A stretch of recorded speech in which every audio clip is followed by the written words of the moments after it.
Bonsoir et bienvenue à tous pour cette soirée sur la schizophrénie. Je vais donner simplement des petits détails pratiques avant de commencer. La conférence est filmée, elle sera postée sur le site de la Fondation Neurodys d'ici une dizaine de jours. Vous pourrez donc recevoir le lien par mail. Si vous avez des questions suite à cette conférence, vous pouvez les adresser donc à la Fondation. Il y a l'adresse mail contact@fondation-neurodys.fr. Enfin, donc, la soirée se tient ici à l'Université de Lyon. Nous devons libérer la salle vers 8h, 8h15. Donc, j'aurai le mauvais rôle de devoir couper tout à l'heure si besoin. Je vais donner la parole à monsieur François Moyère, qui est le président de la Fondation Neurodys et qui va introduire cette soirée. Merci beaucoup. Oui.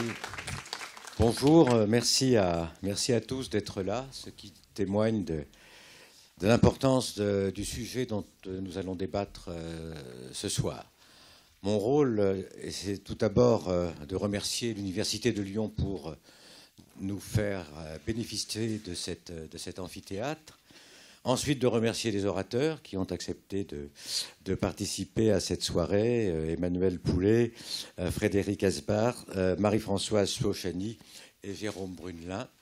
Et puis enfin, de vous dire un tout petit mot bref, puisque le temps est limité, sur la Fondation Neurodys.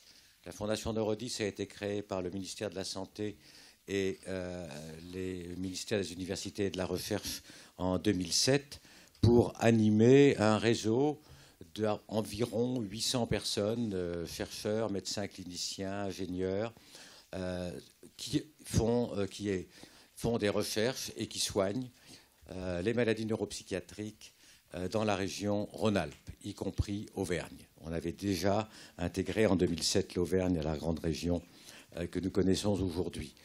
Neurodys est une fondation reconnue d'utilité publique et qui est abritée par la Fondation pour l'Université de Lyon. Un petit mot de son histoire rapide. Donc, on a plus de 10 ans d'existence.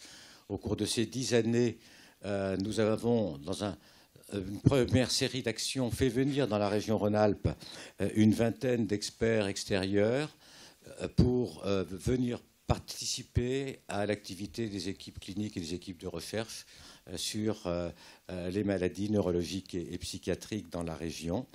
19 d'entre eux sont restés chez nous alors qu'ils bénéficiaient d'un contrat temporaire financé par Neurodys initialement. Puis Neurodys a financé, a animé un institut hospitalo-universitaire qui s'appelle Sésame, Cerveau et Santé Mentale, montrant bien par là l'intérêt que nous portons aux maladies psychiatriques et à la santé mentale en général, qui a permis d'installer sur Lyon 5 plateformes d'imagerie, traitant également de la réalité virtuelle, de la biologie cellulaire et moléculaire.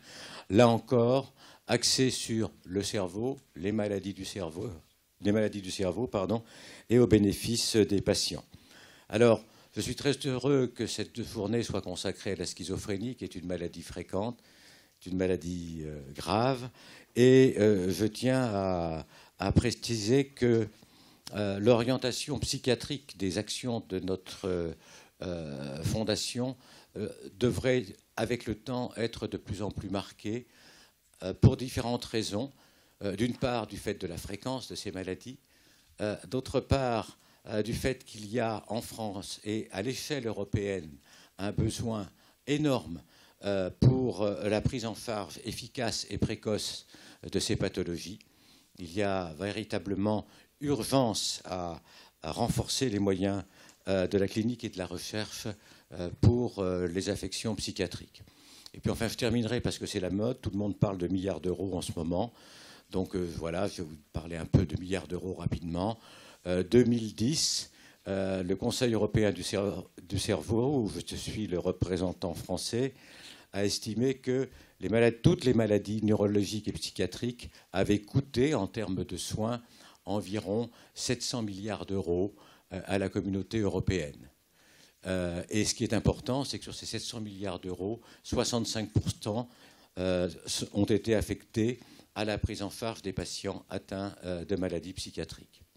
Ça, c'est un point important. Et pour terminer sur l'argent, la Fondation Neurodys a reçu des fonds publics pendant les 10 premières années de son existence. Cette contribution publique à la recherche et au développement des soins s'est tarie en 2014 et désormais, toutes nos actions sont conditionnées par notre capacité, grâce à votre générosité, à lever des fonds. Donc, il n'y a pas de petits dons ou de grands dons. Il y a des avantages fiscaux à faire des dons à Neurodis, quelle que soit d'ailleurs la modalité fiscale. Et je vous encourage à vous rendre sur le site de la Fondation, à recevoir la newsletter, à essayer de disséminer par tous les moyens possibles, et en particulier les réseaux sociaux, les informations concernant notre fondation, car nous sommes évidemment à la recherche de moyens pour lancer chaque année un appel d'offres, appel à projets de recherche que nous finançons uniquement grâce à la générosité publique. Voilà, j'en ai terminé pour Neurodis. Tapez Neurodis sur Google et plus vous nous aiderez, plus on vous en sera reconnaissant. Merci.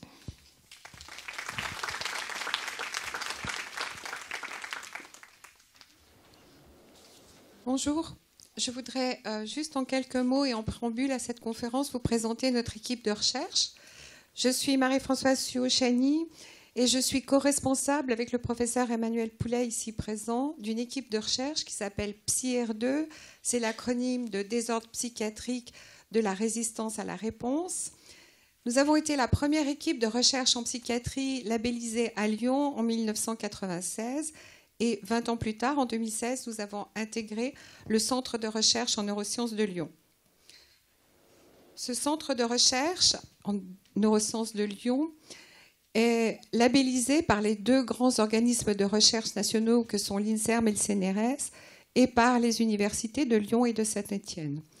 Il regroupe 380 membres en 14 équipes qui partagent une expertise multidisciplinaire et il est localisé sur le site du Vinatier à proximité de l'hôpital neurologique.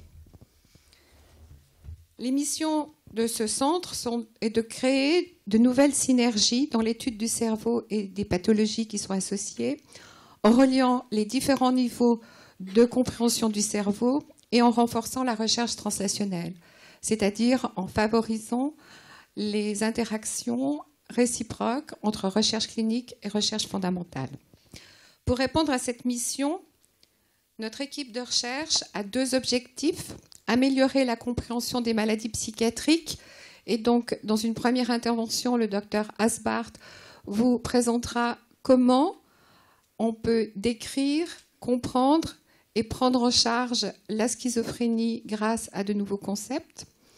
Et notre deuxième objectif est de développer des traitements innovants. Et donc, dans la deuxième partie de ces conférences, Jérôme Brunelin vous présentera un exemple de développement thérapeutique pour la schizophrénie qui a été initié dans notre équipe. Ces deux types de recherches sont en étroite interaction et on peut les poursuivre selon deux axes stratégiques. Un axe qui va du gène au comportement, en passant par toutes les étapes du cerveau, à savoir la cellule nerveuse, le neurone, les réseaux neuronaux et les structures cérébrales. Et notre deuxième axe stratégique d'étude est d'aller du laboratoire vers le patient. Pour pouvoir réaliser ces études, nous avons plusieurs forces. Une de nos grandes forces est la composition de notre équipe. En effet, nous avons dans cette équipe à la fois des chercheurs en neurosciences fondamentales et des chercheurs en neurosciences cliniciens. Et donc, ces deux compétences sont une complémentarité indispensable pour développer le type d'études que l'on mène actuellement. La majorité des cliniciens de notre équipe sont chefs de service et ce qui nous permet chefs de service clinique psychiatrie dans les hôpitaux lyonnais et stéphanois, et ce qui nous permet de créer un réseau au niveau de ces services cliniques. Ils sont également responsables de 4 centres experts au niveau national et international. Et l'ensemble de ces services, de ce réseau, nous permet d'avoir à notre disposition de larges cohortes de patients. Enfin, Pour réaliser ces études, nous avons besoin d'argent et nous en recevons de plusieurs sources. Nous avons des fonds qui ont une origine internationale, une origine nationale, mais également via des associations.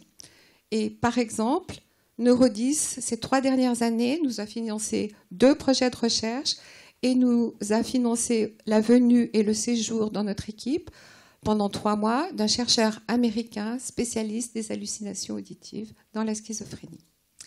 Donc je remercie Neurodis pour ces financements, pour ce soutien actif et de nous avoir invités à faire cette conférence aujourd'hui. Et je donne la parole à mes collègues.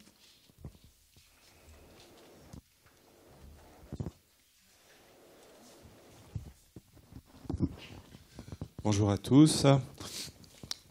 Merci à Neurodis de permettre l'organisation de cet événement et de nous permettre de parler de la schizophrénie et des psychoses en population générale, ce qui est, à mon sens, un enjeu extrêmement important.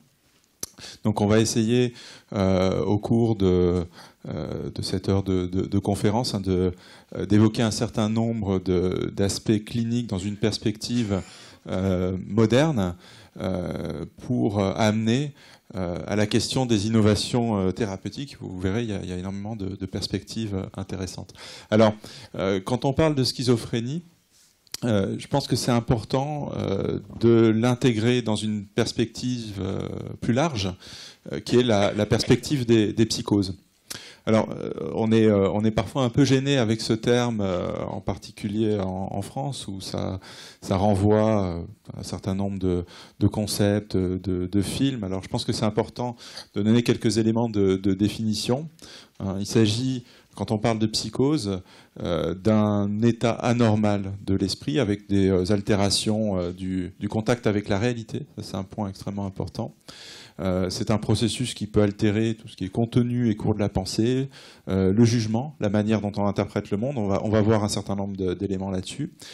Et c'est, on va dire, plus un ensemble de symptômes, un syndrome, mais qui peut être associé à plusieurs troubles mentaux différents, dont la schizophrénie. Ça, c'est important, c'est-à-dire que tous les états psychotiques n'évoluent pas nécessairement vers la schizophrénie.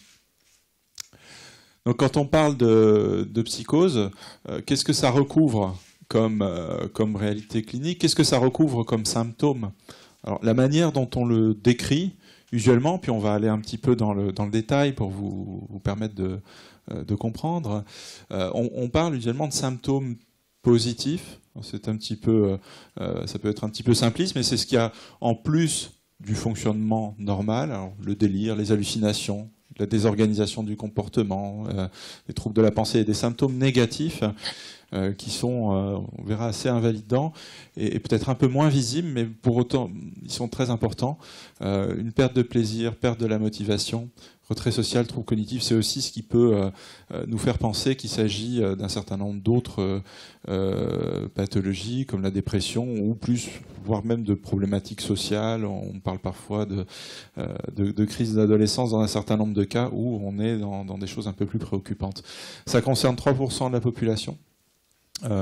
Quand on parle du cadre des psychoses au sens large, on verra que la schizophrénie, on est dans quelque chose d'un peu plus restreint. Alors si on va un peu dans le détail des symptômes, alors cette diapositive est un petit peu chargée, mais je vais vous donner les grandes lignes dans les différentes catégories. Alors ça peut... Tous les symptômes ne sont pas nécessairement présents en même temps. C'est on va dire une répartition qui est très différente en fonction des profils de patients. On parlera plus tard de la question des profils cliniques.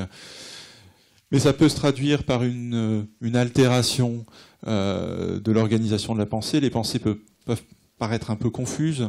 Ça peut être des fausses croyances. On peut croire fermement qu'un certain nombre d'événements ont un sens particulier qui sort du sens partagé par la plupart des gens. Ça peut être des perceptions aberrantes. entendre des voix, on va dire, ça va être la chose, l'hallucination la plus commune, mais ça peut être aussi de la vision, du goût, ça peut être plusieurs éléments différents. Alors sur ce symptôme positif, je vous inviterai à aller consulter un site qui est assez intéressant et où il y a des vidéos qui sont assez enrichissantes. On n'aura pas le temps de tout aborder aujourd'hui, donc on vous remettra la référence à la fin de la conférence pour que vous puissiez avoir un peu plus d'infos. C'est aussi des troubles qui peuvent se traduire par une perturbation, et c'est là le côté parfois un petit peu difficile à identifier, parfois un peu trompeur, avec une modification des sentiments, une sensation d'être coupé du monde, d'être un peu en dehors, comme si le monde se déroulait lentement. Enfin, il y a plusieurs manières d'avoir ce type de perturbation des sentiments dans la psychose. Ça peut être aussi des modifications de l'humeur, et ça peut être aussi des modifications de comportement, un comportement qui peut être plus inhibé, plus accéléré. Les formes cliniques sont extrêmement variées. Elles peuvent être relativement subtiles, difficiles à identifier. Alors, on a voulu vous mettre une vidéo, je ne sais pas si ça va fonctionner. Oui, voilà. Donc je vous laisse écouter. Entendu, la circulation fortement ralentie. En revanche, dans le... Est-ce que... Problème au niveau du son. C'est où ?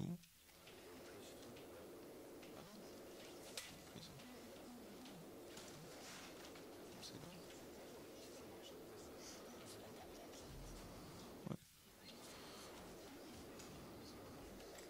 Ah, c'est cool.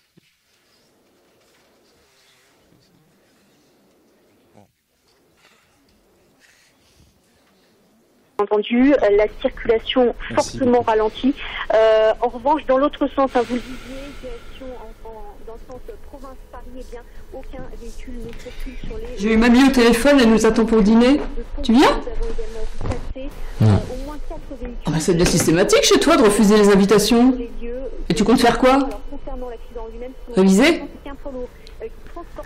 Je vais avancer. On a tous envie que tu avances, Antoine.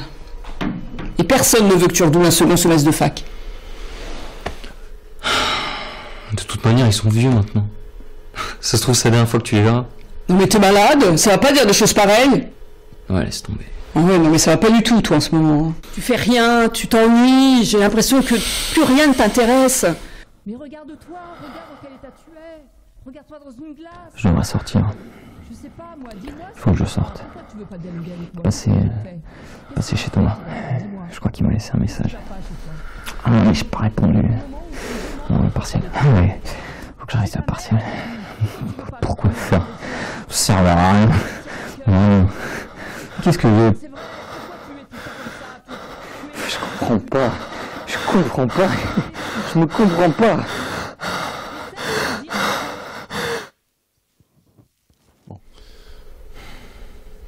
Pas de fièvre, pas de vomissement, rien au scanner.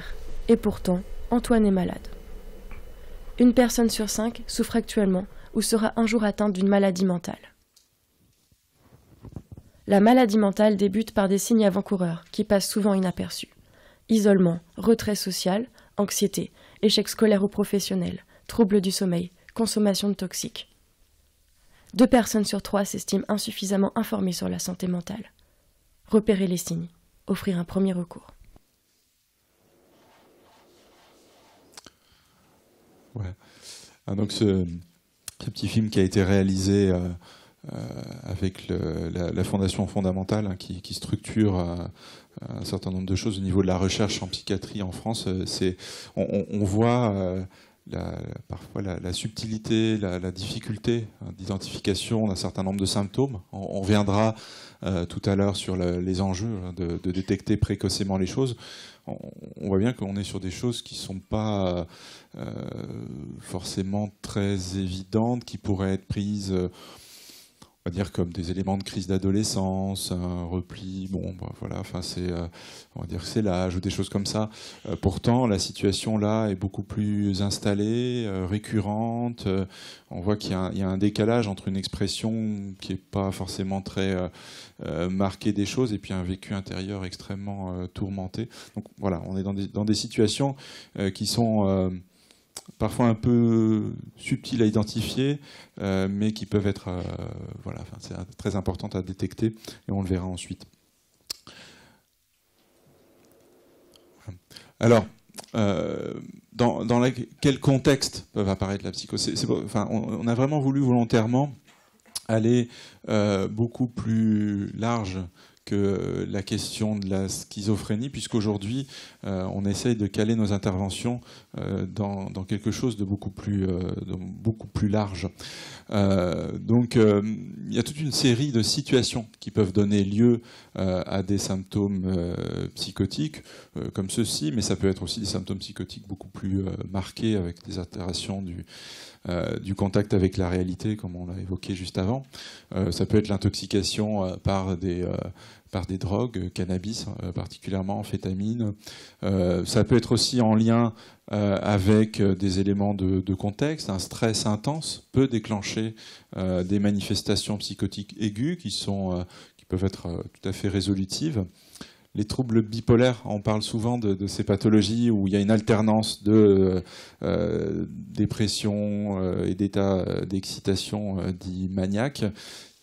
Bon, les formes qui présentent des manifestations psychotiques sont relativement fréquentes. Les dépressions aussi, dans les dépressions, il peut y avoir des altérations du jugement, du discernement qui vont assez loin, avec des discours qui peuvent être jusqu'à des discours délirants. Et bien sûr, la schizophrénie, qui est une proportion significative des psychoses, mais qui répond à un certain nombre de critères, et avec des critères de symptômes et de durée, on va le voir juste après. Donc, ce qu'il faut avoir en tête, c'est que oui, il y a la schizophrénie, mais il y a toute une série de situations qui sont avant-coureuses, avec des symptômes, avec une souffrance. On l'a vu sur ce jeune garçon, finalement, on a des choses qui étaient probablement un peu plus débutantes, puis des états qui vont être transitoires, potentiellement résolutifs, et des états un petit peu plus installés, même si on le verra que la question du rétablissement est une notion aujourd'hui extrêmement importante dans la schizophrénie. Donc voilà, je vais pas aller dans le détail de tout ça, mais pour que vous ayez une idée, quand on parle de schizophrénie, c'est une catégorie de psychose qui concerne, on le verra, 1% de la population, avec un certain nombre de critères qui regroupent une partie des symptômes qu'on a évoqués tout à l'heure. Bon, voilà, enfin, c'est pas forcément de les retenir exactement qui est important, mais ce qui est important, c'est que on est sur des symptômes qui altèrent vraiment le fonctionnement du sujet, la manière dont la personne interagit avec son quotidien, avec son milieu social, et de façon significative et pendant une durée qui est d'au moins 6 mois. Donc voilà, là on est dans le cadre de la schizophrénie, donc on voit bien que, alors c'est une idée qui a souvent en population générale, et qui vient probablement de l'étymologie, schizophrénie, enfin, l'esprit divisé. Non, ça n'est pas. Vous voyez bien que ça n'est pas ça. Ça n'est pas l'esprit divisé. Ça n'est pas une double personnalité, mais c'est un certain nombre de symptômes qui sont quand même relativement bien définis. Alors ça a été d'ailleurs l'objet d'un intense débat, y compris en France, mais un certain nombre de pays ont choisi même de changer le nom, la dénomination de la schizophrénie, puisqu'elle renvoyait à cette question d'esprit divisé. Alors en japonais, je maîtrise pas le japonais pour pouvoir le prononcer comme ça, mais enfin en tout cas, l'appellation japonaise signifie vraiment l'esprit coupé en deux. Donc ça avait vraiment un sens beaucoup plus compliqué pour eux, ce qui fait qu'ils ont choisi d'orienter les choses vers un nom qui signifiait plus un désordre d'intégration de la réalité. Donc là vraiment, ils ont été jusqu'à changer le nom pour sortir d'une logique de stigmatisation. Alors quelques éléments quand même pour vous situer qui peut être concerné par cette pathologie. Alors, la schizophrénie, on a vu que les psychoses, c'est 3% de la population. La schizophrénie, c'est 1% de la population mondiale. C'est à peu près la même prévalence dans le monde entier. Voilà, en fonction des pays, on est sur quelque chose de relativement stable. Bon, après, si on regarde un peu dans le détail, elle serait peut-être un peu plus fréquente chez les hommes, même si on dit que quand on dit sexe ratio, ça veut dire le rapport homme-femme atteinte. Alors, il est environ de 1, mais il y a des petites nuances, peut-être un peu plus d'hommes, peut-être des formes un peu différentes chez les hommes, un peu plus insidieuses et de plus mauvais pronostics. C'est une épidémiologie qui est en train de s'affiner, qui est pas encore tout à fait... voilà, enfin, qui a encore des progrès à faire aussi. Mais voilà, grosso modo, on est quand même sur à peu près quelque chose d'équivalent en termes de fréquence chez les hommes et les femmes. C'est une maladie de l'âge jeune, début entre 15 et 30 ans sur des bonnes larges. C'est le plus souvent avant 25 ans que les personnes vont déclarer une schizophrénie. C'est une maladie avec des conséquences qui sont lourdes sur plusieurs dimensions. Alors, une dimension très importante, c'est la question du suicide. Alors, il faut quand même avoir en tête, et c'est quand même pas négligeable, que 10% des patients atteints de schizophrénie décèdent par suicide, et 40% font une tentative de suicide une fois dans leur vie. Donc il y a vraiment un lourd tribut par rapport au suicide, et c'est souvent, et c'est encore un des arguments pour intervenir précocement, dans les premières années de la maladie que le décès par suicide intervient. Une espérance de vie réduite de 15 ans en moyenne. Bien sûr, il y a la question du suicide, mais c'est pas que pour la question du suicide, c'est aussi que on fait probablement pas suffisamment attention à la question de la santé physique des patients avec schizophrénie. Il y a des conséquences d'un certain nombre de traitements qui ne sont pas toujours suffisamment bien pris en compte, bien gérés, parce qu'on peut gérer ces conséquences. Donc on a beaucoup de choses à améliorer, mais ça contribue aujourd'hui encore à une augmentation de la mortalité. Et en termes de qualité de vie, il y a encore aujourd'hui un grand nombre de conséquences sociales, familiales, professionnelles, même si les choses évoluent. Alors, sur le plan du modèle, sans aller dans des choses trop complexes, comment se déclenchent les troubles schizophréniques, comment ça fonctionne? Alors, il y a un modèle qu'on utilise pour expliquer le déclenchement des épisodes de schizophrénie, parce que vous verrez, c'est une maladie qui est souvent par épisode entrecoupée de phases de rémission. Et bien, c'est un modèle qu'on appelle le modèle vulnérabilité-stress, avec l'idée que finalement un épisode schizophrénique ou un épisode plus largement psychotique aigu, tout le monde pourrait avoir un épisode de psychose, mais il y a un terrain de vulnérabilité individuelle, alors pour plein de raisons, pour des raisons génétiques, pour des raisons en lien avec des éléments qui ont pu avoir lieu pendant la grossesse, des intoxications précoces par des toxiques comme le cannabis. Il y a en tout cas un socle de vulnérabilité en lien avec des éléments de maturation finalement neuronale, guidée par toute une série de choses, dont des aspects génétiques, et des facteurs de stress. Alors le stress, c'est une notion assez large, c'est pas forcément la notion qu'on a dans le vocabulaire commun, c'est tout ce qui peut stresser l'organisme au sens anglo-saxon du terme. Ça peut être effectivement des stress sociaux, des stress psychologiques, mais aussi des stress en lien avec la consommation aiguë de cannabis, par exemple, et qui vont finalement déstabiliser le système de la personne, et en fonction de son niveau de vulnérabilité, si la vulnérabilité est faible, finalement il faudra un stress relativement important pour déclencher un épisode psychotique. Si la vulnérabilité est importante, en revanche, il ne faudra pas grand-chose. Donc bon, c'est toute une liste. Quand on parle de vulnérabilité, il y a toute une série de facteurs de risque. Ils sont assez nombreux. Le poids génétique est relativement important, mais on a aussi toute une série de facteurs in utero, comme des imprégnations à certains virus. Enfin, c'est des choses qui c'est très compliqué de les identifier à titre individuel. C'est plus à l'échelle d'une population qu'on peut se dire, oui, effectivement, il y a peut-être un petit peu plus de ça ou de ça chez les personnes qui déclenchent une schizophrénie. C'est un petit peu plus fréquent.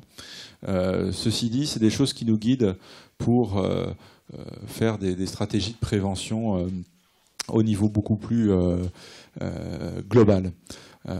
Enfin voilà, en tout cas, les facteurs de vulnérabilité sont relativement nombreux. Et encore une fois, c'est pas parce qu'on les a qu'on déclenche un épisode. C'est vraiment l'interaction avec l'environnement qui est importante. Alors, en quoi ça va résulter? Alors, c'est peut-être un peu simpliste ce schéma, mais je pense que c'est intéressant pour comprendre. Enfin, en quoi ça résulte? Donc, c'est cette interaction vulnérabilité stress. Ben, ça va perturber pendant un épisode de psychose, pendant un épisode de schizophrénie, ça va perturber le fonctionnement du cerveau. Et en particulier au niveau d'un neurotransmetteur. Enfin, les neurotransmetteurs, vous savez, c'est ce qui permet que les neurones communiquent entre eux. Hein. C'est des médiateurs chimiques qui permettent que les neurones communiquent entre eux. Et donc, il y a la perturbation pendant un épisode psychotique de la transmission avec un neurotransmetteur qui est la dopamine dans certaines voies cérébrales. Et ça va être associé à ce qu'on a vu au début, hein, les symptômes positifs, les hallucinations, le délire. Trop de dopamine dans certaines voies. Et ce qui a donné... Alors, enfin, l'histoire, c'est pas forcément monté dans ce sens-là. Hein. C'est peut-être parce qu'on a découvert les antipsychotiques et que ça fonctionnait qu'on a pu comprendre qu'il y avait un lien avec ce neuromédiateur qui est la dopamine. Mais en bloquant, en tout cas, par un médicament, on appelle les antipsychotiques, on peut diminuer ce processus et avoir un impact sur les symptômes positifs. Alors, il n'y a pas que les symptômes positifs, hein, on a parlé des symptômes négatifs. C'est peut-être un petit peu plus compliqué parce que là, à l'inverse, ça va être des voies aussi qui impliquent la dopamine, mais qui, au lieu, elles, d'être trop actives, le sont trop peu. Ce qui fait que c'est un petit peu compliqué parce que finalement, on a... Voilà, enfin, tout ce qui va faire le retrait social, même un certain nombre de troubles cognitifs, ça va être sous-tendu par des voies qui sont peu actives. La difficulté, c'est qu'on a des antipsychotiques qui vont pas forcément améliorer les choses, voire parfois les aggraver, mais heureusement, aujourd'hui, ces antipsychotiques ont été modifiés pour éviter qu'il y ait des conséquences négatives trop importantes sur ces symptômes-là. Donc, ils traitent bien les symptômes positifs, les symptômes négatifs, c'est un peu plus difficile, mais vous le verrez, il y a toute une série d'autres choses qui permettent de le faire. Alors, pour embrayer un peu sur la suite, sur la question des innovations, je vais partir d'un constat qui est peut-être pas forcément très optimiste, mais qui va nous permettre d'aller ensuite vers une note, je l'espère, beaucoup plus optimiste. C'est la situation de la France par rapport à la schizophrénie, qui est quand même relativement en retard. D'une manière générale pour la santé mentale, mais pour les troubles psychotiques et la schizophrénie, il y a un retard important, avec des retards d'accès aux soins, avec des retards au diagnostic. Alors ici, il fait mention des troubles bipolaires, mais on est aussi sur des retards de diagnostic sur la question des psychoses en général, des prises en charge qui sont pas forcément adaptées, qui collent pas forcément aux recommandations internationales. Des soins qui ne sont pas forcément très organisés. Donc il y a un gros travail à faire en France, mais c'est un travail qui se met en route, et donc on va vous en dire quelques mots. Bon voilà, là la diapo n'est pas forcément très... on part du passé, avec des choses qui étaient, je pense, beaucoup plus lourdes dans le passé, très centrées sur l'enfermement, avec peu de traitement. Peut-être que, voilà, enfin ici on a une image d'électroconvulsivothérapie. C'est un traitement qui est encore efficace à ce jour, utilisé, mais dans des conditions qui ont rien à voir avec ce qu'on fait là. Mais à l'époque, c'était peut-être le seul traitement, et finalement, on était très centré sur des symptômes qui étaient graves, où on enfermait, où c'était assez lourd. Les choses ont considérablement évolué dans les années 50 avec l'introduction on l'a vu, hein, des antipsychotiques, en particulier la chlorpromazine, qui était un des premiers, qui avait à l'époque pas mal d'effets indésirables, mais qui a permis une accalmie. Alors, les anciens collègues parlent d'un silence sur les hôpitaux. Finalement, avant, c'était des cris, c'était quelque chose de très lourd. Et puis, ça, voilà, enfin, il y a eu un effet d'apaisement. Et puis, petit à petit, les personnes ont pu sortir, aller en dehors de l'hôpital, alors qu'on était dans une dynamique asilaire. Donc, il y a toute une série d'innovations. On va en dire quelques mots. Des innovations, on parlera un peu de l'Australie avec Patrick McGorry, qui a une innovation très intéressante dans l'organisation des soins pour l'intervention précoce. Des innovations en neuromodulation qu'on va vous évoquer dans la suite de nos présentations. Alors, bon, on a aussi une diapositive peut-être un petit peu compliquée, mais pour vous faire comprendre qu'il n'y a pas une trajectoire, il y a toute une série de trajectoires possibles dans la schizophrénie, avec des trajectoires qui vont vers malheureusement une dégradation du fonctionnement, et puis des trajectoires où on obtient une évolution positive et voilà, qui peut aller vers la rémission. Il y a des situations où on va avoir un épisode, puis une amélioration. On voit qu'on est quand même sur autour de un peu plus de 20% des cas. Hein, donc finalement, c'est quand même assez intéressant. Et puis des situations où il y a des épisodes répétés avec une récupération, plus ou moins, d'un niveau de fonctionnement. Alors ce qui est intéressant, c'est que ce niveau de rétablissement, il va être très dépendant de la qualité, de la densité de la prise en charge. Et la prise en charge, et c'est là où je veux introduire quand même une note un petit peu plus complexe, la question du médicament. C'est pas juste le médicament. Hein. Concrètement, je vous l'ai dit, par exemple, sur les symptômes négatifs, ça fonctionne pas très bien. Le médicament, il fonctionne très bien sur les symptômes positifs. Donc, si on fait que le médicament, bon, on a des taux de rechute qui sont la première année, voilà, 38%, 62% la deuxième année. C'est quand même relativement important. Hein. Antipsychotique plus thérapie de soutien, thérapie de soutien, c'est communément voir régulièrement la personne, mais c'est quelque chose d'assez peu spécifique. Mais au plus, on densifie la prise en charge, et en particulier, il y a un point qui est très très important, c'est qu'aujourd'hui, dans la prise en charge, on prend en compte la question des familles. Enfin, en tout cas, on essaye de le faire de plus en plus, de mieux en mieux, on l'espère, pour les impliquer dans cette prise en charge, pour les aider à offrir le meilleur soutien à leurs proches. Et on voit que quand on va dans ce sens-là, et ben là, le niveau de récupération, les taux de rechute diminuent considérablement. Donc c'est vraiment un point important. Il y a toute une série aussi de dispositifs qui se mettent en place, notamment à Lyon. Ici, on a des dispositifs aussi. On a vu que le suicide est une question très importante dans les premières années de maladie. On a des dispositifs quand les patients consultent aux urgences, on les rappelle. On ne leur donne pas simplement une carte avec un rendez-vous, non, on les rappelle, on s'assure que ça va bien. Donc il y a des choses comme ça qui se mettent en place et qui montrent qu'il y a, voilà, il y a un impact sur la réduction du taux de suicide. Aussi, on sait que de plus on intervient tôt sur la maladie. Alors ici, ce diagramme, en fait, ça c'est un niveau, on va dire, de fonctionnement optimal. La personne va bien, c'est le fonctionnement initial. Et puis, différents stades de la maladie, les prodromes, on a évoqué les premiers signes, puis on a une phase un peu plus active, et puis des symptômes qui arrivent par vagues. Et quand on intervient tôt, suffisamment tôt, on sait qu'on a une amélioration du fonctionnement qui est potentiellement beaucoup plus intéressante. Au point que certains ont parlé de fenêtres d'intervention. Dire que vraiment, il y a, on va dire dans les 2 à 5 premières années de la maladie, il y a une phase, on appelle la période critique, une phase où un grand nombre de choses se jouent. Si on intervient à ce moment-là, si on se donne suffisamment de moyens, la situation va considérablement évoluer, et donc il faut mettre l'énergie, il faut mettre les moyens sur ces phases-là, intervenir tôt, réduire les délais.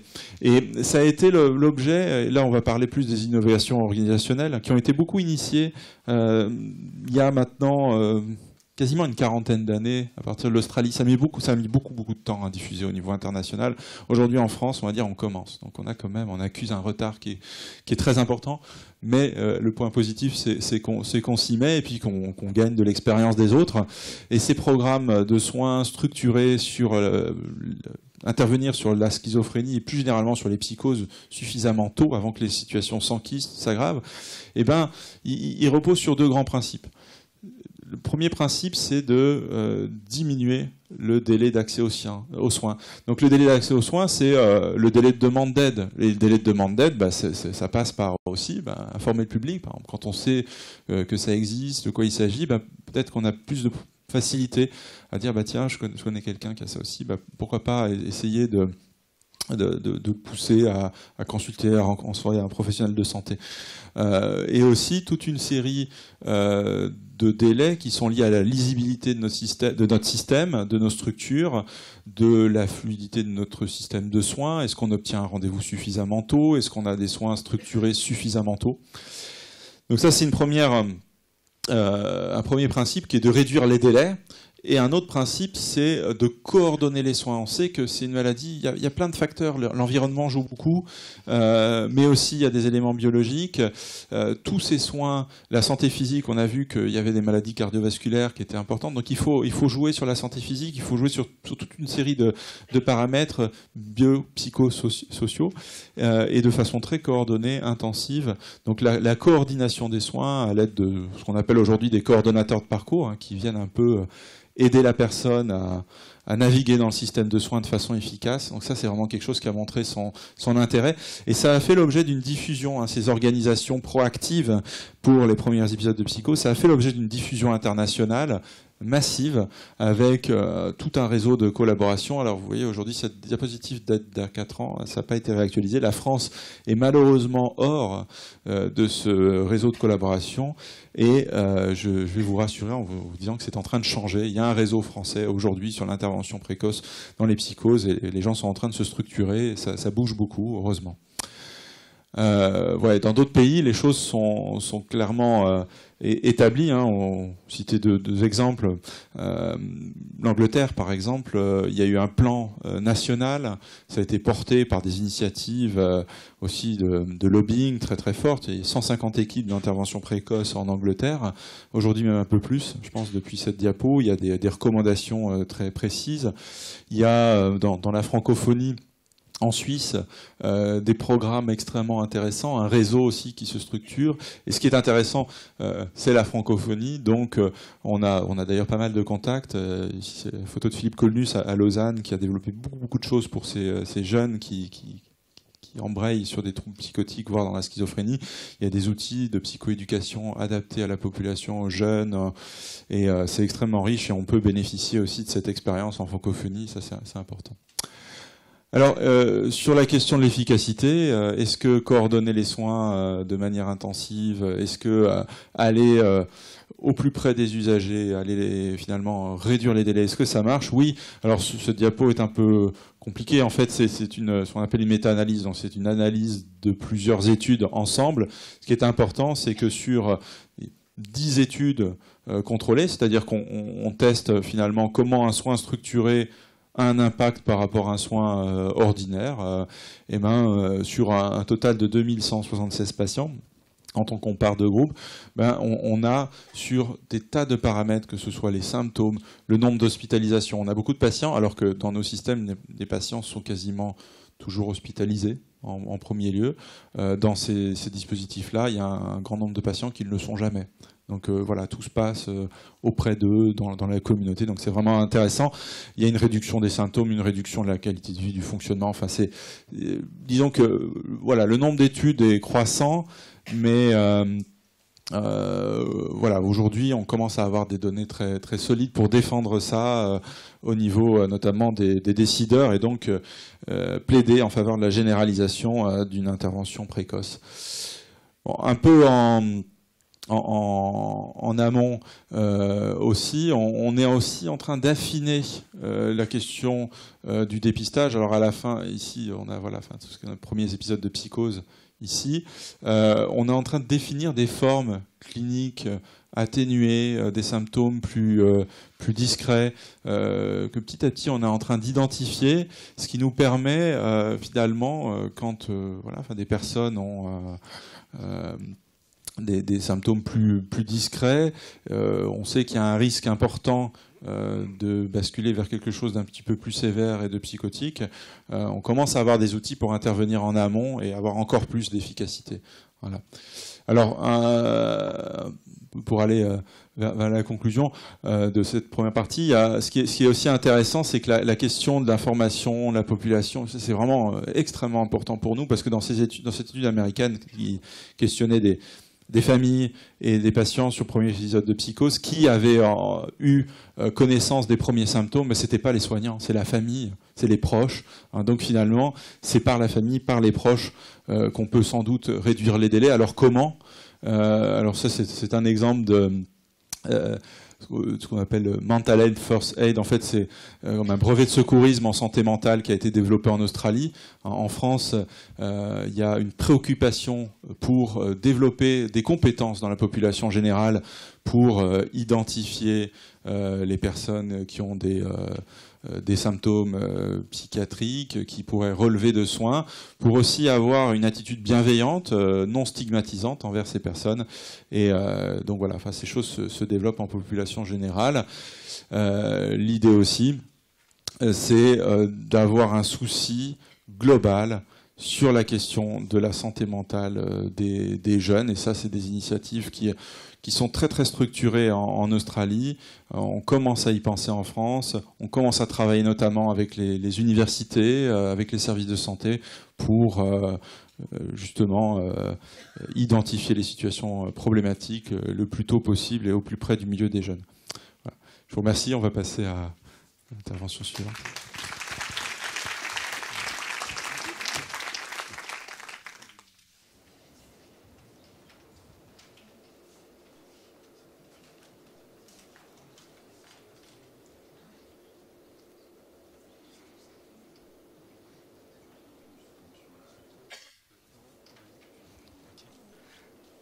Bonsoir à tous, donc on enchaîne. Moi je suis Jérôme Brunelin, je travaille dans le service, je suis chercheur en neurosciences et du coup je vais vous parler plutôt des recherches qu'on a menées dans le service pour développer des nouvelles thérapeutiques et pour aussi essayer de mieux comprendre la physiopathologie de la schizophrénie et plus particulièrement d'un symptôme spécifique.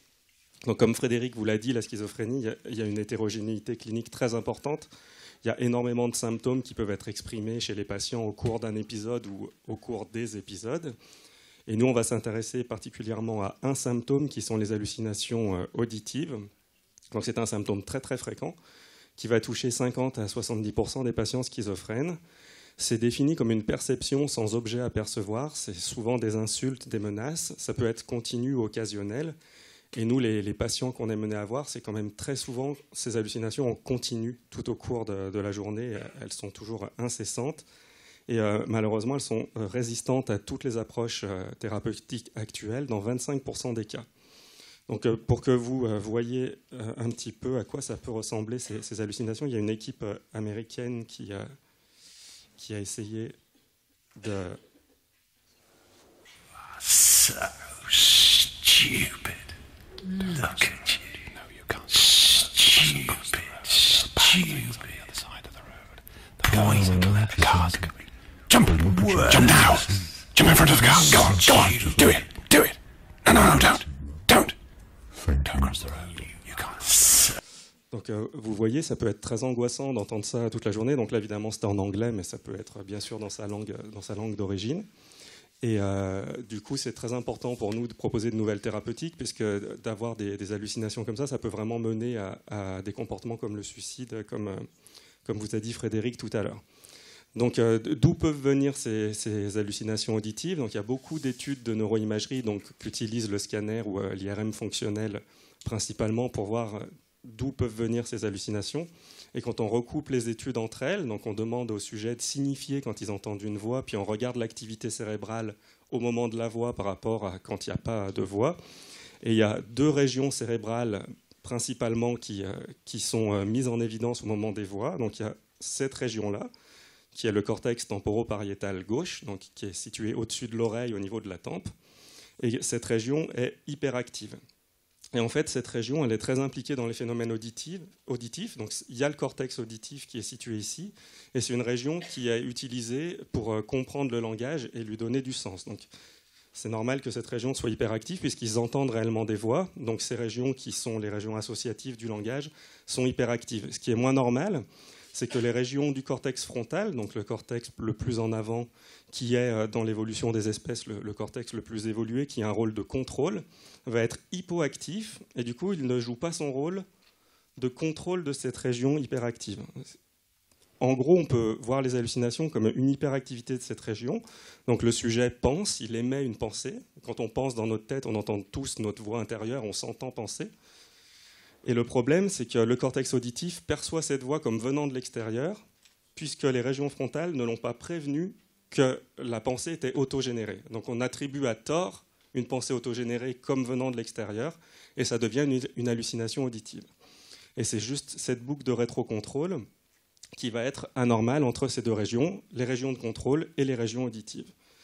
Donc ce qu'on propose, c'est de modifier directement l'activité électrique de ces zones qui sont anormales, puisque le cerveau marche avec des neurones qui sont des cellules électriques.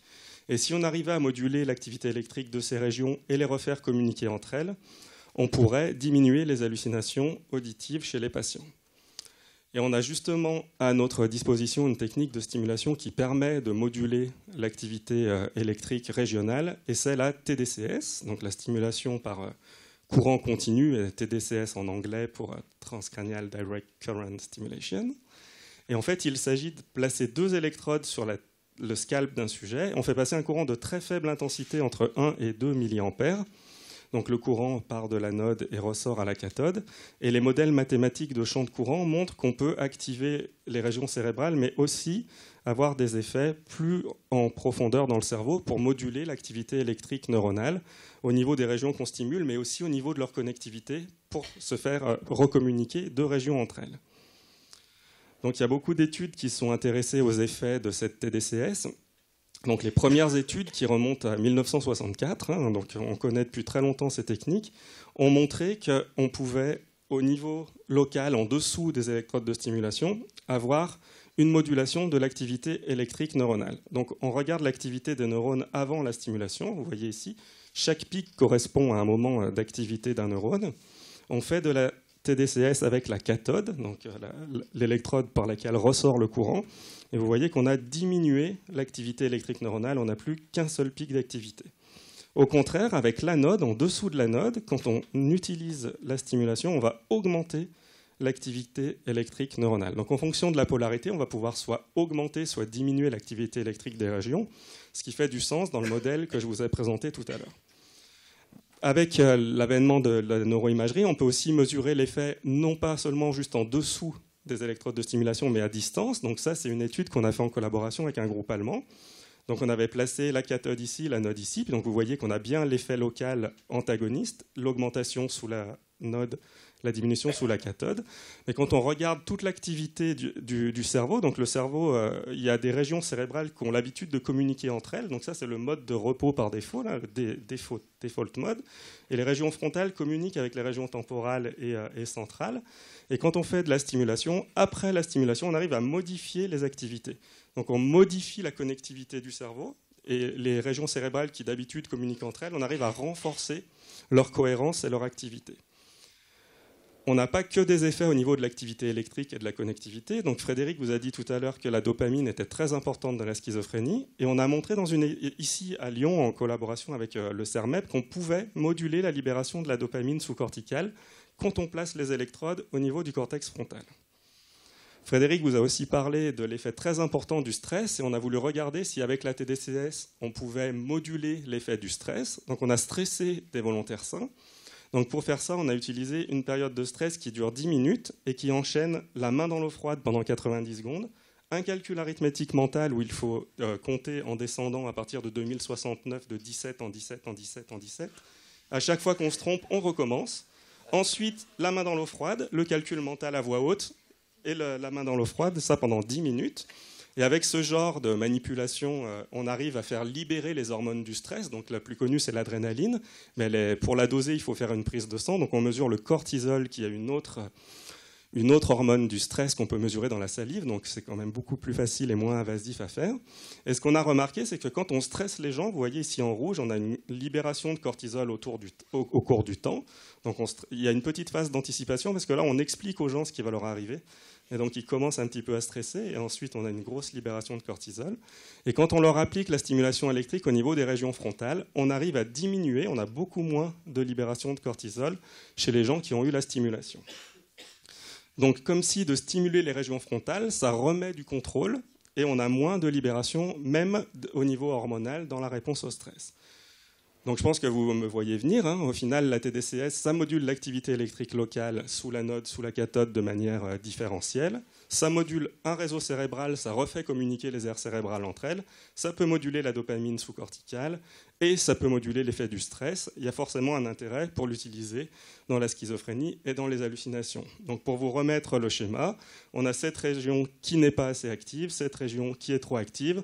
On a proposé d'utiliser la stimulation avec l'anode qui remonte l'excitabilité sur la région hypoactive et la cathode qui diminue l'excitabilité sur la région hyperactive afin de refaire communiquer les régions entre elles, permettre aux sujets de mieux reconnaître s'ils ont autogénéré ou non leurs pensées et diminuer les voix. Les voix avec un X. Je me suis auto-embrouillé avec les voix de dopamine. Donc on a développé une série d'études avec 3 objectifs. Donc le premier objectif est évidemment clinique, de voir si on arrive à diminuer les voix quand on stimule les connectivités frontotemporales. Les effets neurobiologiques, est-ce qu'on module vraiment la connectivité du cortex temporal et qu'on arrive à le faire recommuniquer avec le cortex frontal? Et un effet plus cognitif sur la reconnaissance de soi, est-ce qu'on arrive à faire reconnaître mieux aux gens les événements autogénérés, les pensées qu'ils autogénèrent ou non. Donc comment ça se passe de manière très pratique? Donc là, c'est comment une séance de TDCS. Ça va, rien de spécial depuis... Non. Donc je vais vous installer les électrodes, comme d'habitude. Ouais. Yael souffre d'hallucinations auditives depuis qu'elle a 13 ans. Aujourd'hui, elle vient suivre une séance de stimulation transcrânienne par courant continu. Pendant 20 minutes, ces 2 électrodes positionnées sur la tête vont diffuser un champ électrique sur des régions cérébrales précises. Voilà mademoiselle, c'est fini. J'éteins la machine. Ça s'est bien passé? Ouais. Je l'ai pas senti. Donc si vous avez mal à la tête, vous pouvez prendre du Doliprane, ça je vous l'ai déjà dit. Et puis sinon, on se revoit demain. Donc en fait, les séances se déroulent comme ça. Donc l'infirmière pose les électrodes, on a d'abord fait les repères pour savoir exactement où placer les électrodes. Ensuite, elles sont remises à chaque séance de la même manière. On réalise 10 séances. Une séance, ça dure 20 minutes. On fait passer un courant de faible intensité de 2 mA. Et nous, on faisait 2 séances par jour, donc délivrées du lundi au vendredi, pour avoir un total de 10 séances. Donc c'est une technique qui a très peu d'effets secondaires. Ça gratte un petit peu sous les électrodes quand le courant démarre. Et c'est assez bien toléré par les patients.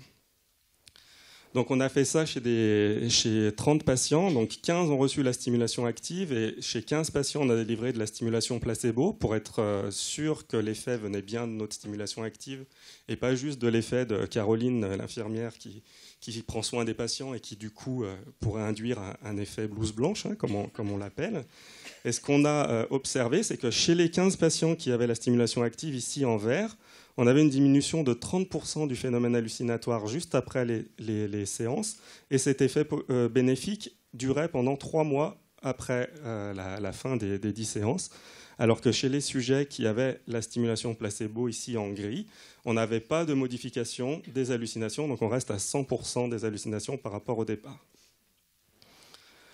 Dans notre deuxième étude, on a voulu regarder comment pouvait marcher cette stimulation au niveau des réseaux cérébraux. Donc on a regardé la connectivité de la région temporopariétale, c'est celle-ci, et on s'est rendu compte qu'on augmentait la connectivité de cette région avec le cortex dorsolatéral préfrontal gauche, donc qui est la région où on avait mis l'anode. Donc on a bien augmenté la connectivité entre ces 2 régions comme on s'y attendait, mais on a aussi modifié la connectivité avec d'autres régions là, donc qui sont notées ici, mais ce n'est pas très important que je vous cite leur nom.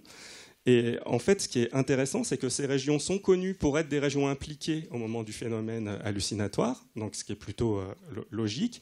C'est des régions qui sont impliquées dans la compréhension et le traitement du langage, et c'est aussi des régions qui sont impliquées dans la reconnaissance de soi. Donc c'est pour ça qu'on a voulu aller voir si effectivement, en même temps qu'on diminuait les voix, on augmentait les capacités des sujets à reconnaître les mots qu'ils autogénéraient, qu'ils imaginaient penser, par rapport à ceux qu'ils entendaient réellement de l'extérieur. Donc on a développé 2 types de tests pour mesurer ces capacités cognitives de reconnaissance de soi. Donc le premier test, on l'a appelé le test DIR, donc en anglais c'est le Internal Self-Monitoring. Donc ça permet de reconnaître quand on prononce un mot ou si on imagine seulement un mot. Donc il y a des mots qui passent à l'écran, donc les sujets doivent soit prononcer à voix haute lapin, soit imaginer prononcer lapin par exemple.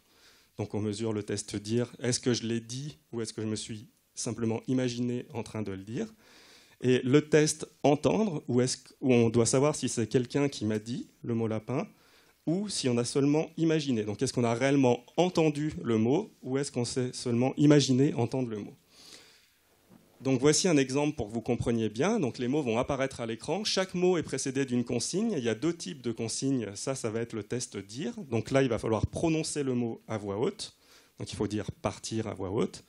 Là, il faut seulement imaginer entendre le mot. Il faut prononcer le mot cheval, et etc. Ensuite, on donne une grille réponse au sujet. Puis pour chaque mot, il va falloir dire si il a été dit à voix haute ou seulement imaginé. Donc là, dans notre exemple, partir a été dit à voix haute. Si le sujet se trompe, il y a une erreur de monitoring de la source, il y a une erreur de source. Donc là, on attribue à tort quelque chose qu'on a externalisé à quelque chose qui est resté interne. Vache n'est pas apparu à l'écran, donc c'est une erreur contrôle. Ça nous permet de regarder si le sujet a bien réalisé la tâche et a bien compris les consignes et ne répond pas au hasard des croix dans les cases. Cheval a été dit à voix haute, myrtille a été imaginé, etc. Donc nous, ce qui va nous intéresser plus particulièrement, c'est les erreurs du type j'attribue à l'extérieur quelque chose que j'ai seulement imaginé. Donc on va regarder plus spécifiquement ce type d'erreur. Et quand on regarde ce type d'erreur, on s'est rendu compte dans une première étude qu'effectivement, les patients schizophrènes font plus d'erreurs que les sujets avec une dépression, donc une autre pathologie psychiatrique, ou des sujets contrôle qui n'ont pas de maladie psychiatrique. Au sein des sujets schizophrènes, les sujets qui ont des hallucinations auditives, ici en rouge, font plus d'erreurs que les sujets schizophrènes qui n'ont pas d'hallucinations auditives. Donc on a bien un lien entre le biais d'externalisation, quand on dit « j'ai entendu ce mot alors qu'on l'a simplement imaginé », et les hallucinations auditives. Donc on a mesuré ces performances avant et après la stimulation dans un groupe de sujets. Et on s'est rendu compte que d'abord on arrive à diminuer les hallucinations auditives dans le groupe qui recevait la stimulation active. Donc là on a divisé par 2 la fréquence des hallucinations dans une journée, alors que les personnes qui ont eu la stimulation placebo n'ont pas eu d'évolution de leurs hallucinations auditives entre avant et après les 10 séances. Et quand on regarde le biais d'externalisation, on diminue le nombre d'erreurs chez les sujets qui ont la stimulation active, alors qu'on n'a pas de modification de la performance chez les sujets qui ont la stimulation placebo. Et on avait également une corrélation mathématiquement significative entre ces 2 phénomènes. Donc plus on a moins d'hallucinations, plus on a des bonnes performances, moins on fait d'erreurs dans ce type de tâches. Donc on a voulu comprendre un peu plus le lien entre la jonction temporopariétale, le cortex frontal et le biais d'externalisation. On est allé faire une étude chez les volontaires sains pour revenir confronter notre modèle. Donc chez les patients schizophrènes, l'hypothèse est que l'hyperactivité du cortex temporopariétal entraîne des biais d'externalisation. Si je diminue cette activité avec la stimulation avec la cathode, je augmente la performance. Donc normalement, chez les volontaires sains, si je mime l'hyperactivité temporopariétale avec l'anode, je devrais entraîner un biais d'externalisation chez des volontaires sains. Donc c'est ce qu'on a fait en recrutant 24 volontaires sains. Donc l'effet est transitoire, hein, rassurez-vous. Et les sujets sont venus 2 fois au laboratoire. Ils ont reçu une fois la stimulation active et une fois la stimulation placebo pour voir si effectivement on arrivait à moduler leur capacité. Donc on a regardé dans le test DIR, donc reconnaître ce qu'on dit à voix haute ou ce qu'on imagine, et la stimulation n'entraînait aucune variation de ces capacités chez les volontaires sains. Et au contraire, dans le test entendre, donc j'ai imaginé réellement, comme venant de l'extérieur, où j'ai entendu, on diminuait les performances de reconnaissance des mots qui étaient imaginés. Donc on reconnaît moins bien les mots qu'on devait imaginer. Et c'était dans le sens d'un biais d'externalisation. On va plus facilement dire que le mot venait réellement de l'extérieur quand on avait seulement à l'imaginer. Donc on a bien un lien entre cette activité temporale et ce biais d'externalisation. Donc quand on compare aux patients schizophrènes, donc ça c'est le nombre d'erreurs envers des sujets qui ont reçu de la stimulation active, ceux qui ont reçu la stimulation placebo en gris. Et en fait, les sujets sains activés ont les performances comparables aux patients schizophrènes qui n'ont pas d'hallucination, mais ils n'ont pas des performances aussi délétères que les patients schizophrènes hallucinés. Donc il y a bien une gradation entre l'activité spécifique de cette zone, le phénomène hallucinatoire, et le phénomène cognitif de mémoire de source. Donc dans une deuxième étude, on a voulu regarder si on avait la même chose avec la stimulation au niveau du cortex frontal. Donc on est allé inhiber les régions frontales, et là on n'a pas eu d'effet sur ni le test dire ni le test entendre. Ce qui laisse penser que c'est plutôt le cortex temporopariétal qui est lié et à la mémoire de source et au phénomène hallucinatoire, plutôt que le contrôle frontal, où on n'arrive pas à induire ce biais chez les sujets sains. Donc au final, en utilisant la neurostimulation cérébrale non invasive, on arrive à mieux comprendre les hallucinations et à les diminuer au niveau clinique. On arrive à mieux comprendre les phénomènes neuropsychologiques qui sous-tendent ces hallucinations, donc l'attribution à soi ou à autrui de ses propres pensées. On arrive à mieux comprendre le neurophysiologique, la communication entre le cortex frontal et la très grosse importance de l'activité temporopariétale. Et on a aussi des indications sur l'activité dopaminergique sous-corticale. Et toutes ces études s'auto-alimentent vers une meilleure compréhension du phénomène hallucinatoire afin de développer des meilleures prises en charge plus efficaces. Donc, je vous remercie pour votre attention. Je remercie tous les organismes financeurs, évidemment la Fondation Neurodis. Et on vous a remis le lien juste ici, si vous voulez reprendre pour avoir plus d'informations sur la schizophrénie. Voilà, merci beaucoup.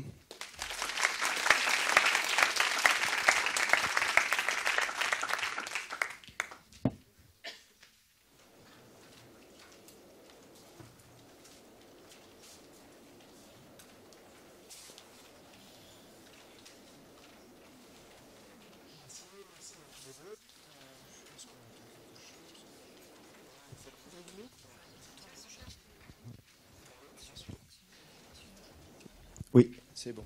Bon, merci à tous les deux. Alors, comme vous l'avez compris, on a essayé de vous montrer une approche qui va de la prise en charge thérapeutique et clinique, de l'appréhension des patients avec des enjeux qui sont très importants aujourd'hui. C'est le repérage le plus précocement possible. Ça passe par la sensibilisation de la population pour pouvoir repérer au mieux ces sujets au plus tôt, voire même. Et c'est une ambition avant que la maladie se développe, parce qu'on a bien conscience que plus tôt on agira, plus tôt on pourra permettre à ces personnes d'avoir un mode de fonctionnement normal. Vous avez compris aussi qu'il y a beaucoup de formes de schizophrénie différentes, et que la schizophrénie, ce n'est pas cette maladie qu'on peut associer à la violence, au handicap, à la chronicité, pas toujours et pas dans tous les cas. Et en tout cas, il y a des ressources pour pouvoir essayer de réduire ces risques. Vous avez compris aussi que c'était important de faire un lien entre une approche clinique, on est des équipes médicales qui travaillons avec des chercheurs dans l'ambition de faire disposer à nos patients des meilleures connaissances possibles. Donc dans la compréhension des maladies, ça nous permet de développer des thérapeutiques, mais aussi dans la compréhension des processus et des systèmes, ça nous permet de développer d'autres choses. On a parlé de la neurostimulation parce que c'est un des champs sur lequel on travaille depuis longtemps, dans d'autres pathologies aussi, dans la dépression par exemple, mais on ne reviendra pas dessus. Une question dont on n'a pas parlé, une technique dont on n'a pas parlé, c'est la stimulation magnétique transcrânienne. Elle fait partie aussi des enjeux en termes de neuromodulation. On en parle beaucoup actuellement dans les médias parce que on sait que cette méthode a montré son intérêt plus dans la dépression que dans la schizophrénie, mais elle est largement maintenant utilisée sans pour autant être reconnue au niveau des autorités. Donc on propose ces traitements à des patients sans pour autant que ce soit une thérapeutique qui soit encore validée, malgré les données scientifiques. Et ça, c'est des enjeux aussi importants pour mettre à disposition de nos patients tous les outils, au-delà de ceux dont on n'a pas parlé, dont ils ont besoin pour aller mieux. Je vous propose d'interagir avec nous. Je ne sais pas quelles sont les réactions que vous avez, les questions.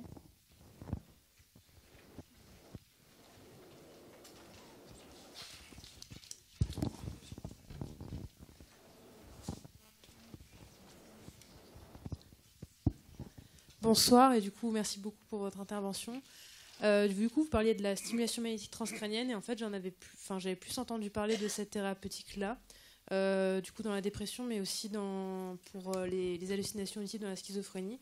Et du coup je voulais savoir quelle était vraiment la différence en termes d'efficacité entre les deux méthodes. Est-ce qu'il y a vraiment une différence ou est-ce que c'est assez sensiblement différent et pourquoi du coup c'est beaucoup moins utilisé que ce dont vous parliez avec les stimulations avec le courant continu? Alors, on vous a présenté ici les travaux de recherche de l'équipe. Qui s'inscrivent dans une dynamique internationale. La TDCS aujourd'hui, on vous a présenté des résultats sur 2 groupes de 15 patients. On ne peut pas dire que ça marche aujourd'hui. Il faut être très prudent là-dessus. C'est-à-dire qu'il faut les enjeux, c'est de développer des projets de recherche comparatifs, bien structurés, sur des populations beaucoup plus importantes. C'est ce qui est en cours actuellement en France, notamment avec un protocole qui concerne une dizaine d'équipes et de centres en France avec la TDCS, où on va essayer de reproduire ce que l'on a fait, en étudiant aussi les différents niveaux, au niveau cognitif et biologique. Peut-être qu'à l'issue de ces travaux et d'autres réplications qui sont en cours actuellement au niveau mondial, on pourra dire que c'est une thérapeutique potentiellement efficace pour les patients. On sait que c'est bien toléré, on a des patients qui s'améliorent, mais on ne se précipite pas non plus pour dire que c'est encore une thérapeutique validée. La stimulation magnétique transcrânienne, c'est un outil qui permet par des champs magnétiques d'aller également moduler des réseaux neuronaux avec une seule bobine, donc une seule cible. La particularité de la TDCS, c'est qu'on peut moduler des réseaux en activant différentes zones. Il y a beaucoup plus de travaux qui ont été développés depuis les premiers travaux dans la schizophrénie datent de 1999. Il y a beaucoup plus de travaux et d'études structurées qui ont été développés, avec au début des résultats très encourageants dans les hallucinations, derrière des résultats un petit peu plus discutables, un peu moins forts. Il y a des travaux intéressants dans les symptômes négatifs, et vous avez vu, et Frédéric l'a dit, les effets thérapeutiques des antipsychotiques de seconde génération, même s'ils sont plus actifs et moins délétères sur les symptômes négatifs, ils restent limités. On a des résultats avec la TMS, il y a des niveaux de preuve, c'est-à-dire qu'il y a des études de bonne facture qui ont montré l'intérêt. Donc aujourd'hui, si on parle d'efficacité, je vous dirais la TMS sur les symptômes négatifs, ça semble être une piste très intéressante parce qu'on a maintenant des travaux solides. Sur les hallucinations, on a des patients qui répondent, mais reste à savoir et à identifier quels profils vont répondre à telle ou telle méthode. Sur la TDCS, on avance pour le moment. Merci beaucoup.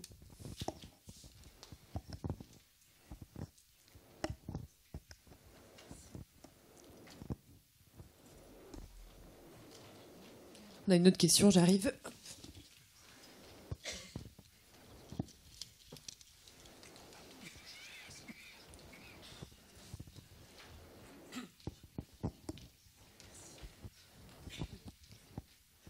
Bonjour. Donc déjà, vous disiez qu'il y avait une nécessité d'une prise en charge précoce pour la schizophrénie.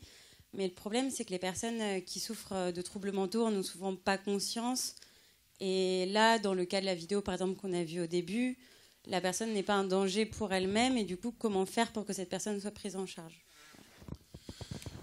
Effectivement, c'est une problématique qui est assez complexe et qui n'implique pas que la personne elle-même. On l'a vu dans une autre diapositive, dans une étude américaine, finalement, les premières personnes qui vont aller repérer les symptômes, c'est souvent les proches, la famille, ça peut être aussi les amis. Donc finalement, un des enjeux, c'est vraiment de former un peu plus la population générale, d'être sensible au fait que certains comportements peuvent... l'idée, c'est pas de faire... de tous des professionnels de santé mentale, mais c'est plus avoir un œil un petit peu averti en disant finalement telle ou telle manifestation, C'est pas que la personne ne veut pas faire, ou voilà, ça peut aussi être un problème de santé mentale, et peut-être qu'il faut essayer de l'encourager à consulter. Donc, je dirais, raccourcir les délais de traitement, c'est aussi une démarche large de santé publique, de sensibiliser les personnes, dans des conférences comme ici par exemple, mais ça peut être aussi de le faire dans le cadre des universités, auprès d'étudiants. On sait que c'est une population particulièrement à risque. C'est des choses qu'on commence à faire là, auprès d'un public qu'on touche plus directement que les étudiants en médecine. Mais voilà, enfin, l'idée, c'est de petit à petit généraliser ces initiatives. Je vais laisser compléter. Peut-être pour ajouter, par rapport à la remarque que vous avez faite, il y a deux points qui sont importants, qui retardent l'accès aux soins. C'est la stigmatisation, et justement l'important d'en parler, de diffuser, et de dire que c'est des maladies dont on a des explications et pour lesquelles on a des solutions. Pas à 100% bien évidemment, mais il y a des solutions. Et déstigmatiser, parce que les familles et les patients aussi ne viennent pas aux soins parce qu'ils ont peur. Alors on a peur de cette maladie, mais on a aussi peur de l'environnement et de tout ce qui peut être attaché à ça. Donc c'est un facteur important, l'information, c'est d'aller contre la stigmatisation.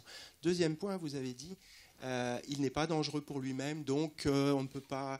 En fait, la question de la conscience du trouble, on a pendant un temps dissocié la psychose non consciente, la névrose, c'est des choses qu'il faut sortir de notre esprit. La conscience du trouble, c'est-à-dire l'insight, il est très variable chez des individus, c'est des traits, presque des traits tempéramentaux qui n'ont rien à voir spécifiquement avec la maladie. Et il y a des patients qui souffrent de schizophrénie qui, avec un travail de psychoéducation, à un moment viennent, ils nous appellent, ils ont modifié leur traitement, ils ont les voix qui reviennent, ils reprennent leur traitement et ainsi de suite. Et il y a tout un travail qui se fait et on n'est pas dans une situation où la personne n'a pas complètement conscience. Il y a des patients qui, dès le départ, perçoivent, ce jeune, il le dit d'ailleurs, à un moment, dans sa tête. Après, si on lui tend la main, on pourra peut-être arriver à l'amener aux soins. On a une autre question ? Alors, pour continuer par rapport à la précédente question, effectivement, il y a le côté familial, mais il y a aussi un circuit qui est important, je pense, c'est tout ce qui est hospitalier, établissement de santé privé et public, parce qu'il faudrait aussi faire une éducation au niveau médical, parce que tout le monde n'est pas psychiatre, et effectivement, aux urgences, arrivent des patients qui peuvent avoir cette problématique. Alors, qu'est-ce qu'on fait ? On forme les médecins, on forme les pompiers, on forme les gens qui sont susceptibles de rencontrer autour d'eux des patients schizophrènes. Voilà, ça c'était ma première question. Et la deuxième, c'est par rapport à la dame là qui fait les séances. Donc effectivement, elle est prise en charge, donc elle a conscience qu'il faut qu'elle fasse ça. Donc on n'est pas sur de l'urgence. Voilà, on est sur des traitements, dirons-nous, de patients impliqués.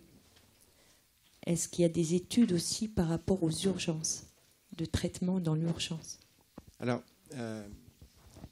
je vais répondre sur la question de l'urgence, en étant responsable des services d'urgence sur les hospices, justement. C'est un moment de rencontre essentiel. C'est parfois une première rencontre avec les soins pour des patients et pour des familles. Et c'est très traumatisant, dans un grand nombre de cas. Du coup, vous le dites bien, la question de la formation des acteurs, parce que la stigmatisation, elle est aussi du côté des soignants.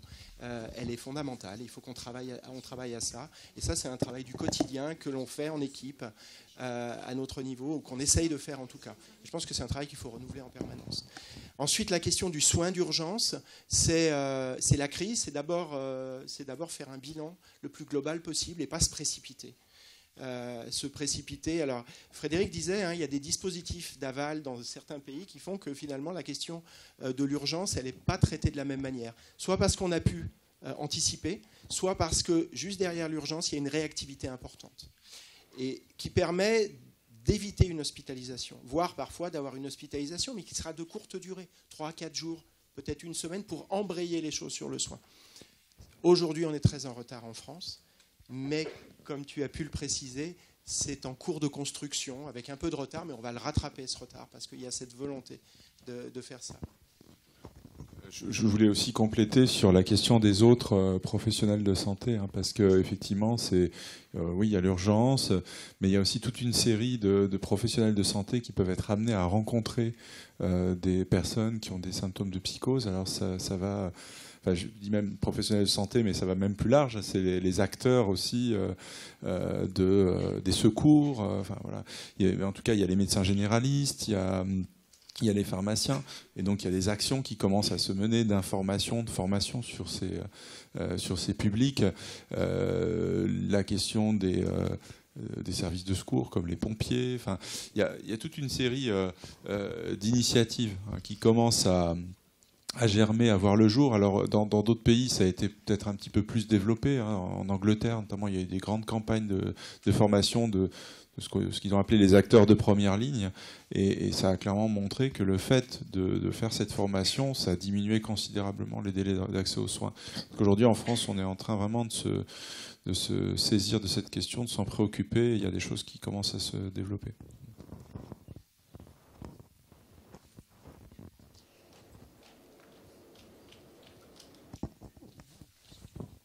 Bonsoir. Ces techniques sur lesquelles vous travaillez actuellement, où vous faites des études et tout ça, d'ici combien de temps est-ce qu'on peut penser les utiliser de manière importante dans des services, voilà, dans un maximum de services qui traitent des personnes souffrant de schizophrénie, présentant par exemple des hallucinations auditives? Alors le premier point, on vous l'a dit, c'est une démarche progressive, parce que c'est une démarche scientifique qui se veut rigoureuse. Un risque est de dire ce traitement ne fait pas peur, donc on va le délivrer à tout le monde. Nous, on est très prudents sur cette question-là. Mais si on reprend l'histoire, je vous disais, les premiers travaux dans la dépression, c'est 94-95 avec la TMS et 99 dans la schizophrénie. La TDCS, c'est relativement récent. Et aujourd'hui, en France, il y a un réseau national et il y a 60 à 80 établissements qui ont des dispositifs qui peuvent faire de la TMS. Il commence à y avoir des équipes qui ont de la TDCS. Donc c'est des outils qui ne sont pas des outils de soins courants parce qu'ils ne sont pas encore reconnus comme un acte thérapeutique par les autorités. Mais c'est des questions médico-économiques, ça, avant tout. Parce qu'on connaît des indications pour lesquelles cette thérapeutique est une aide complémentaire du reste. On parle bien sûr, on vous parle de technique, mais on parle de prise en charge globale des patients. Donc, pour le moment, cette question, elle est dépendante d'études qui sont développées aussi en France actuellement et au niveau européen, puisqu'on a construit un réseau européen, qui sont des études médico-économiques. La question, c'est de dire combien ça coûte et est-ce que c'est rentable ou intéressant de pouvoir, eu égard au niveau d'efficacité, le diffuser et le développer largement. En dehors de ça, dans des protocoles ou au cours d'hospitalisation de patients, c'est-à-dire sans facturation spécifique, on délivre ce traitement dans à peu près tout le territoire français, dans la dépression, dans la schizophrénie.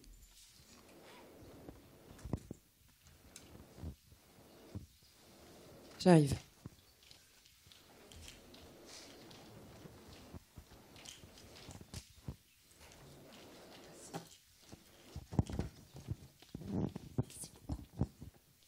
Oui, bonsoir. Donc, je voulais juste partager avec vous quelque chose qui m'était arrivé parce que mon fils a été diagnostiqué avec la schizophrénie il y a 3 ans.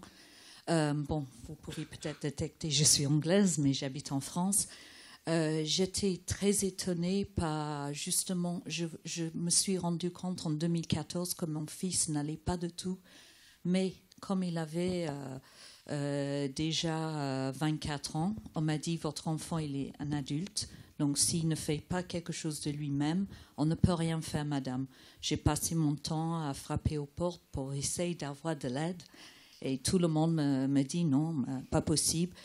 Et comme c'est un jumeau, son frère jumeau se trouvait en soirée avec une infirmière qui lui a dit ce qu'il vous reste à faire, c'est une hospitalisation forcée. Donc d'un coup, on était obligé c'est mon fils qui s'en était occupé parce que j'en pouvais plus. Et d'un coup, il a appelé SOS médecin et on lui a hospitalisé de force, qui était très traumatisant pour lui et pour la famille. Je voulais savoir si on n'aurait pas pu faire autre chose parce que je trouve ça dommage d'en arriver là On est quand même dans un pays civilisé et puis je trouve que c'est vraiment dommage. Voilà. Oui. Alors, enfin, la situation que vous rapportez, c'est une situation assez fréquente. Alors, c'est un peu compliqué de répondre sur cette situation-là précisément, parce que voilà, il y a aussi probablement toute une série d'éléments cliniques notamment qu'on n'a pas. Je pense que dans un certain nombre de cas, une hospitalisation sous contrainte, effectivement, c'est un dispositif qui est possible et qui parfois est malheureusement nécessaire. Maintenant, justement, hein, dans l'idée du développement de l'intervention précoce, c'est de plus en plus d'essayer de développer des dispositifs pour éviter le recours à l'hospitalisation sous contrainte. Et peut-être quand les personnes sont inquiètes à l'idée de se rendre vers les services de soins, d'avoir des équipes un peu plus mobiles qui vont aller plus se déplacer vers la personne dans des lieux peut-être un peu moins stigmatisants, dans quelque chose qui est peut-être un petit peu plus rassurant pour éviter justement d'avoir finalement que deux alternatives. C'est soit la personne veut bien aller dans un centre de soins, soit on hospitalise sous contrainte.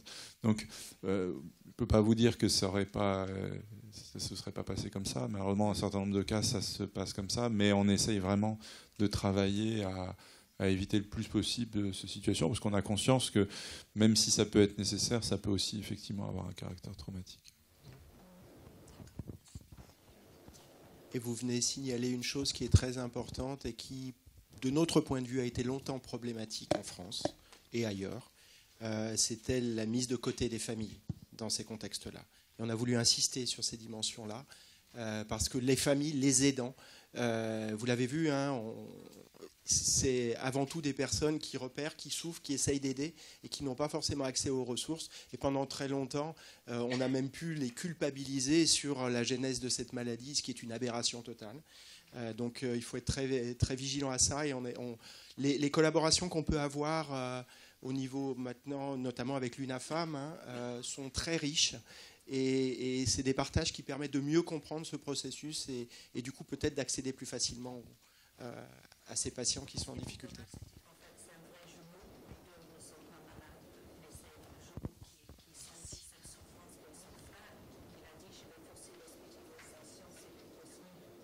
Ce qui parfois est une solution qui certes peut être violente mais va permettre d'engager quelque chose.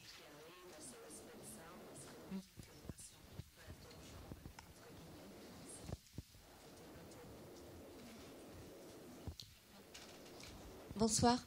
Moi, je voulais savoir, quand vous avez expliqué un petit peu le modèle, vous avez parlé donc de propre pensée, qui était, oui, en fin de compte, il y a un problème d'agentivité ou d'attribution, où la personne ne savait pas à qui, c'était ses propres pensées qui en fin de compte, qui s'exprimaient. Et je voulais savoir, est-ce que vous savez, en fin de compte, pourquoi il y a cette disconnectivité entre donc ces deux zones préfrontales et temporopariétales, et donc un peu à la source, en fin de compte, pourquoi il y avait ce phénomène. Et je voulais savoir, est-ce que dans vos recherches, vous pensez qu'il pourrait y avoir à ce moment-là, grâce aux électrodes et à cette redynamisation un petit peu, est-ce que ça pouvait se remettre en route à force de répétition? Est-ce que vous avez espoir, parce que là vous avez dit que c'était sur 3 mois, est-ce que vous avez espoir que la mécanique se remette un petit peu en route, avec peut-être aussi d'autres investigations, d'autres champs disciplinaires autour de la psychiatrie, tels que la psychoclinique, la psychanalyse, toute cette dynamique-là.